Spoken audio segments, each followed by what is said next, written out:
Comment faire un contrat quand on est community manager freelance? C'est ce qu'on va voir en détail dans cette vidéo parce qu'aujourd'hui peut-être que vous êtes freelance, que vous avez commencé à avoir vos premiers prospects, on vous a demandé des contrats ou vous avez anticipé le fait qu'on vous demande des contrats et là panique, vous ne savez pas du tout comment vous y prendre, vous ne savez pas du tout comment on fait un contrat, où est-ce qu'on peut en trouver, qu'est-ce qu'il faut mettre sur ce contrat.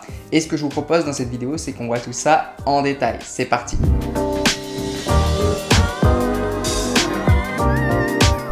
Salut les CM et bienvenue sur la chaîne YouTube des Community Managers Freelance qui souhaitent développer leur activité avec succès. Donc si tu es nouveau, si tu es nouvelle sur cette chaîne YouTube, je t'invite à t'abonner à la chaîne, activer la petite cloche des notifications et également à venir me suivre sur Instagram. Là-bas, on fait du contenu différent. Je réponds à vos questions et c'est super sympa pour interagir là-bas également. Donc maintenant que tout ça est clair, je pense qu'on peut passer dans le vif du sujet. Comment est-ce qu'on fait un contrat de freelance quand on est community manager ou même freelance de manière générale? Alors la première chose dans cette vidéo que je veux voir avec vous pour être bien clair, c'est que moi je ne suis pas juriste, je ne suis pas avocat, je ne suis en aucun cas un professionnel du droit, du juridique. Donc ce que je vous donne dans cette vidéo, c'est un retour d'expérience. Ce n'est en rien des conseils juridiques à appliquer, à mettre en place voilà, pour vous. Vous prenez ce retour d'expérience, vous en faites ce que vous voulez, mais je ne suis pas responsable de ce que vous allez faire. Voilà, c'est vraiment pour cadrer tout ça, parce que c'est toujours un peu délicat de donner des conseils sur des professions réglementées. Donc c'est un peu voilà, c'est comme les personnes qui vont parler de médecine sur YouTube ou aborder des sujets médecine. Il faut toujours poser un peu les barrières autour parce que c'est toujours un peu délicat. Donc voilà, je ne suis pas un conseiller juridique, je ne suis pas un professionnel du juridique, de la loi, de tout ça. Donc je donne juste mon retour d'expérience en tant que freelance, que community manager freelance, sur comment faire un contrat quand on est community manager freelance. Et ensuite, ça va être à vous d'aller voir si vous avez vraiment des questions, si vous voulez vraiment pousser le truc plus loin. Allez voir des professionnels du juridique, un avocat, un juriste, voilà, c'est à vous de voir. Vraiment, si vous avez des questions plus pointues par rapport à ça, moi je vous fais juste mon retour. Donc maintenant que tout ça est clair, pourquoi est-ce que vous devez faire premièrement un contrat quand vous êtes community manager freelance? Alors, le contrat en soi quand on est freelance, c'est pas obligatoire. Moi, j'ai déjà fait des prestations sans contrat, par exemple. Mais, alors ça s'est bien passé, ça se passe toujours bien. Mais par la suite, j'ai commencé à vraiment en faire. Alors, j'ai pas attendu d'avoir des problèmes pour commencer à en faire. J'en ai fait assez rapidement pour que tout soit bien cadré. Mais c'est vrai qu'au début de l'activité, des fois, c'est un peu freestyle tout ça. On veut vite commencer, mais on fait pas tout bien dans l'ordre. Et c'est vrai que moi, au tout début, ça m'arrivait de faire des prestations sans forcément de contrat, sans forcément tout ça. Et pour aller faire les choses vite. Et ça s'est bien passé, il n'y a pas eu de problème. Par contre, moi je vous invite quand même à faire des contrats pour que tout soit bien cadré, pour que tout soit bien clair, pour mettre à l'écrit sur papier tout ce qui va se passer dans ces prestations, tout ce que vous faites, tout ce que vous ne faites pas, histoire qu'il n'y ait pas de surprise derrière, histoire qu'il ne vous arrive pas potentiellement des problèmes derrière, et que tout soit bien cadré, tout soit bien en ordre juridiquement et légalement. Donc ensuite, la deuxième partie, ça va être vraiment de parler en détail de ce contrat de prestation de service freelance, parce que des contrats, il y en a plein. Là, on parle vraiment du contrat en prestation de service de freelance. Donc comme on l'a vu, établir un contrat quand vous êtes freelance, ça va permettre d'avoir une protection juridique optimale. Premièrement, vous devez savoir que ce contrat doit être rédigé par écrit et signé par la société cliente et par vous-même afin de constituer une preuve juridique en cas de litige. Et donc ensuite, le contrat de community manager freelance doit notamment préciser, premièrement, la durée de la mission de community management en tant que freelance sur cette prestation-là, les périmètres de la mission, si vous ne travaillez pas juste de chez vous et si vous avez des déplacements à faire, etc. La rémunération qui peut être fixe ou variable. Le variable, j'en parlais dans des vidéos, mais généralement ça va être fixe sur du community management. La responsabilité de chaque partie du contrat. Et pour terminer, la juridiction compétente en cas de litige. Comme j'en parle souvent sur la chaîne, vous savez qu'en community management, il y a beaucoup de prestations qu'on peut être amené à faire. Et quand vous faites vos devis ou vous détaillez vos prestations à vos futurs clients, vous voyez bien qu'il y a énormément de tâches diverses et variées dans des domaines assez divers et variés aussi. Et du coup, ça, dans la manière dont va être écrit votre contrat, ça va avoir une importance. En effet, vu que le community management implique la réalisation de missions très diverses, il va y avoir des spécificités qui doivent être prises en compte dans la rédaction du contrat. Et en particulier, il convient d'insérer une clause de protection des données personnelles, parce que vous serez probablement amené à faire de l'extraction de données pour mieux connaître vos clients. Alors attention, pour ce faire, vous devez au préalable mettre en garde la société cliente du traitement et de la protection des données personnelles. Typiquement, tout ce qui va concerner les résultats d'entreprise ou l'avatar client, la cible de client. Enfin voilà, il va y avoir pas mal de données assez personnelles propres à l'entreprise qu'elle ne va pas aller crier sur les toits et qu'elle va vous donner à vous pour que vous puissiez mieux travailler. Ensuite, il y a aussi la propriété intellectuelle en tant que community manager. Parce qu'en tant que community manager, vous allez rédiger régulièrement du contenu pour animer la communauté des réseaux sociaux. Et en fait, pour ce faire, vous pouvez être amené à designer des visuels, à faire des visuels, donc sur Canva, sur Photoshop. Et c'est important d'insérer dans le contrat une clause de propriété intellectuelle. Donc celle-ci va permettre de décider à qui appartiendra les créations réalisées. Moi, personnellement, elles appartiennent à la personne, je ne me les approprie pas. C'est-à-dire que si je termine de travailler avec, je leur donne accès pour qu'ils puissent continuer. Mais il y a des gens qui vont les garder pour eux et qui ne vont pas donner accès et permettre aux clients de continuer à les utiliser. Donc à vous de voir ce que vous préférez. Mais voilà, le plus souvent, ces dernières, elles reviennent de plein droit à la société cliente. Mais il y en a qui n'acceptent pas ça.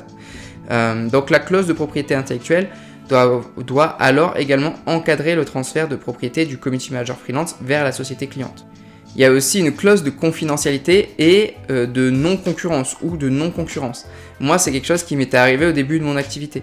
Donc le community manager freelance, il peut être amené à travailler pour plusieurs sociétés en même temps. Et certaines peuvent dépendre du même secteur d'activité et donc être concurrentes. C'est pourquoi il est essentiel d'insérer dans le contrat du community manager une clause de non-concurrence pour préserver la stratégie de la société cliente. Moi, c'est ce qui m'était arrivé au début de mon activité. C'est que ce qui s'était passé, c'est que j'avais eu deux clientes qui étaient concurrentes, qui étaient deux des plus grosses sur leur marché, sur leur industrie. Et donc du coup, ce qui s'est passé, c'est que, alors il y en a une, ça la dérangeait pas que je travaille avec l'autre, mais l'autre, ça la dérangeait que je travaille avec cette première. Et donc il y a eu friction à un moment et j'ai dû choisir avec qui travailler. Et à partir de ce moment-là, j'ai dû faire on a créé un contrat de non-concurrence. Et comme je débutais, moi je voyais pas trop le problème au début et tout, mais en fait, ce qui s'est passé, c'est que il y a eu concurrence et il y a une personne à qui ça n'a pas plu. Et du coup, on a fait un contrat par rapport à ça. Donc, si vous travaillez avec deux e-commerce qui vendent des shampoings, eh bien, pensez bien que potentiellement, vous allez être, les deux vont être en concurrence. Ils vont peut-être pas apprécier que vous travaillez avec le concurrent, donc ils vont certainement vouloir faire une clause de confidentialité ou de non-concurrence.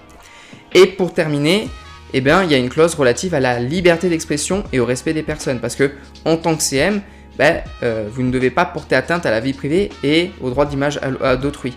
Donc vous devez également vous engager à ne pas poster des propos interdits par la loi, diffamatoires ou injurieux, etc.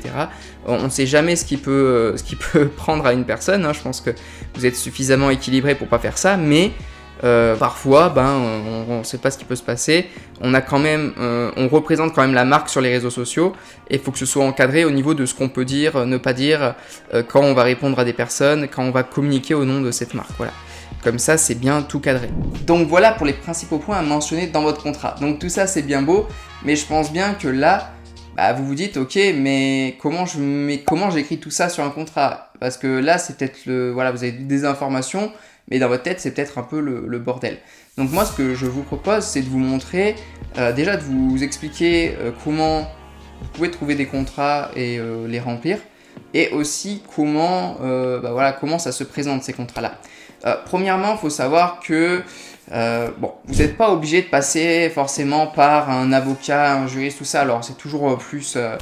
plus vous allez, monter en expérience, surtout par la suite quand vous allez être avec des sociétés, tout ça, plus les contrats, c'est encadré, plus il y aura des professionnels du droit qui seront en contact avec ce contrat, tout ça, plus ça sera carré, plus ce sera cadré évidemment. Mais en tant que freelance, là, vous n'allez pas aller payer à chaque fois un avocat, un juriste pour signer le contrat. Donc vous pouvez trouver déjà des contrats qui seront, voilà, qui feront office de papier juridique légal sur internet. Je vais vous montrer ça, je vous en parle après. Donc si sur Google vous tapez exemple de contrat, template contrat, vous devriez pouvoir en trouver.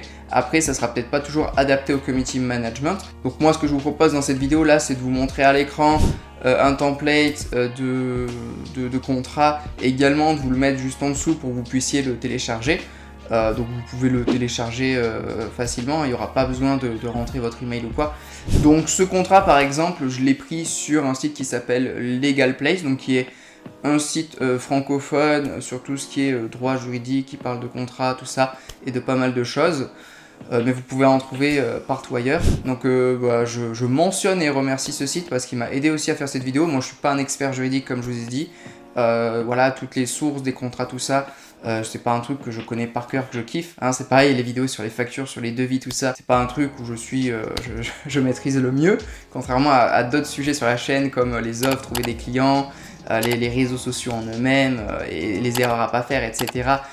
Tout ça je kiffe, mais le juridique c'est moins cool, donc je mets de pas mal de sources. Là par exemple, Legal Place, je vous invite à aller voir, c'est un bon site que j'ai trouvé et sur lequel il y a des choses super intéressantes. Et du coup, ça m'a aidé à faire cette vidéo. Et je vous propose aussi de regarder le contrat que eux proposent. Je vous le mets ici. Vous pouvez normalement le télécharger et en faire un template. Alors moi, j'utilise un autre template, mais celui-là a l'air cool aussi. Donc je vous le mets là dans la description. Vous pouvez le voir aussi à l'écran défilé. Donc vraiment très intéressant, et je vous laisse voir ça de votre côté. Et les CM, je pense que c'est tout pour cette vidéo. En tout cas, j'espère que ça vous aura aidé pour mieux comprendre comment on fait un contrat, comment on gère tout ça, comment on cadre au niveau juridique, on optimise tout ça pour bien qu'il n'y ait pas de problème par la suite dans la prestation. Également, en complément de cette vidéo, il y a ma formation offerte pour les community managers freelance où je vous explique de A à Z comment développer votre activité en freelance. Donc c'est offert, c'est dans la description. Je vous invite à regarder les autres vidéos de ma chaîne YouTube si développer votre activité de CM freelance vous intéresse. Venez me suivre sur Instagram pour me poser vos questions, on fait du contenu différent là-bas également. Partagez cette vidéo à un CM freelance qui se poserait des questions sur les contrats aussi. Et puis de toute manière, les CM, on se dit à très vite sur la chaîne YouTube. N'hésitez pas à vous abonner, il y a des nouvelles vidéos qui sortent chaque semaine. D'ici là, déchirez tout dans votre activité. Ciao les CM.